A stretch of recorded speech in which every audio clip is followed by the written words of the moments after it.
In Ethiopia, a controversial proposal from Prime Minister Abiy Ahmed is raising eyebrows and sparking debate.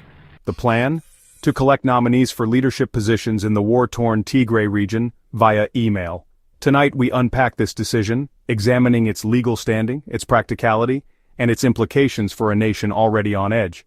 Here's our analysis. Let's start with the legal framework. Ethiopia's 1995 constitution is clear. Governance must respect federalism and regional autonomy. Article 9 establishes the constitution's supremacy, while Articles 39 and 47 grant regions like Tigray the right to self-administration.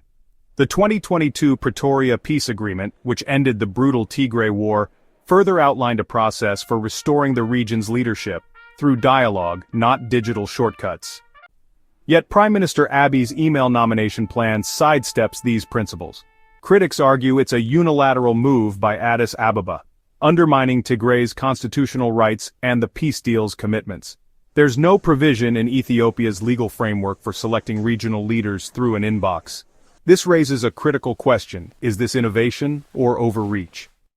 Now let's talk logic. Ethiopia is a nation of over 120 million people, but internet access is a luxury for many.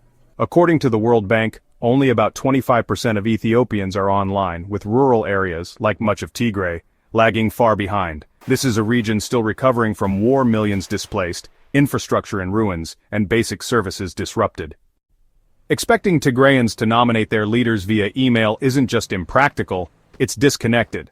How does a population facing food shortages and broken communication lines participate in an online poll? The Tigray People's Liberation Front, or TPLF, a key player in the peace process, has called this a non-starter, accusing Abiy of violating the Pretoria Agreement. That brings us to Ethiopia's current reality. The country is a tinderbox, conflicts in Amhara, unrest in Oromia, and a fragile truce in Tigray. The Pretoria deal promised a transitional process, disarmament, the return of displaced people, and cooperation between federal authorities and the TPLF. But this email scheme risks unraveling that progress. The TPLF has issued a sharp rebuke, warning of renewed tensions in a region still armed and wary. Beyond the logistics, there's a deeper issue: intent. Abiy Ahmed faces accusations of political maneuvering.